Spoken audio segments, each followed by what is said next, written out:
Stand on one leg and bend it. Now the other one.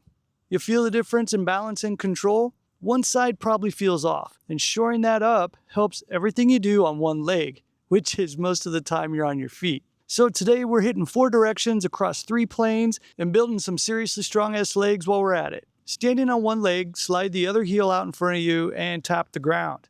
Now see how far you can reach without leaning backward or letting your base leg wobble.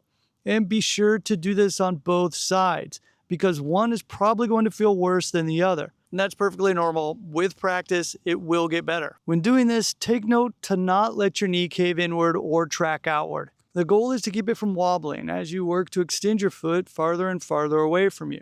That's a pistol squat. To get that heel out in front, the stance knee bends deep. The shin travels forward and the hips sit back. It's the same movement. But in our drill, the reaching foot acts as a kickstand, giving you a little support and a lot of feedback. And over time, you'll be getting lower like a pistol squat. However, I teach the pistol squat from the ground up rather than the top down, which you can find in our full tutorial. That's what stepping down off anything really is, whether it's a curb or a stair. One leg holds you while the other reaches into nothing. And this is why you never notice the difference when you trained regular squats. With both feet on the ground, your body gets to decide how you split up the work. And it's always going to give more of it to the side that handles it better. And the problem is that usually you can't feel that happening. Everything looks even. The movement feels fine, and the weaker side ends up taking less of the load. But take that foot away, and there's no distribution of the work, because whatever leg you're standing on has to do all of it. Our second drill is similar, but we're going to step behind. Standing on one leg, slide the other foot straight back and tap your toe behind you. Now reach as far back as you can while your weight stays on the front leg. Now keep sliding your foot backwards without overly hinging at the hips. Yes, you will have to hinge slightly, but the goal is to keep the torso upright as you squat down. And with practice, you'll find that you're going to be able to reach farther back and also squat down more. And when that time comes, you can start bringing your foot up off the ground, and that turns into a shrimp squat. But the key point here is to make sure that you're not leaning too far forward. Really focus on keeping the chest up as you do it. The front leg should be doing the work, so limit how much assistance you use with the back leg. Reaching behind lets you load forward instead. That way you can get deep without the balance working against you. Now get strong here, and the pistol comes easier when you go back to it. The third one will have our leg going out to the side. So we'll stand on the one leg, slide the other heel out to the side, and tap the ground. Now this one can be humbling since we typically don't practice this kind of movement. And you might also find that one side is much better than the other due to tight hips or maybe an ankle issue like I have on my right side. Don't force it though by leaning to the opposite side to counterbalance yourself. Keep yourself upright and bring the focus to bending your knee while it tracks over your foot instead of caving in.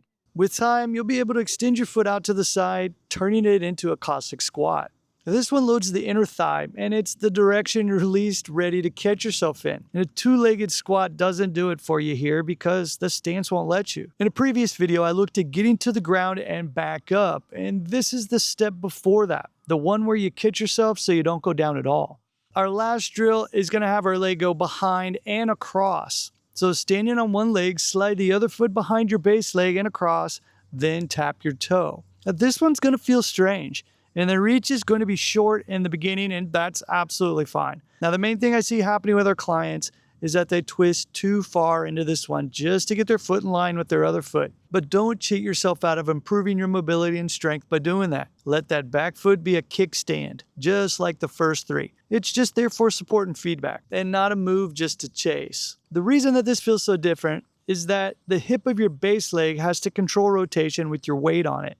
And every time you plan and turn or step around something, that's what's happening. It's also the range most people have the least of, because nothing in a normal training week really mimics this. Get good at this, and it turns into a peacock squat. And once you can take that foot off the ground entirely, it becomes a dragon squat. All right, so here's how to train it. Pick the drill you're having the most trouble with and pay attention to the side that's the most challenging. Work both sides, hitting it a couple times a week, going slow for up to a minute each leg, in and out of the move. Or you can use all 4, a minute on each leg, in and out of the position. And that's a heck of a workout in itself. The main thing is to bring awareness to how you're doing the moves. And don't think you should be cranking out the reps. Work the reach with your foot on the ground at first, and over time you'll find yourself going deeper and deeper into the squat.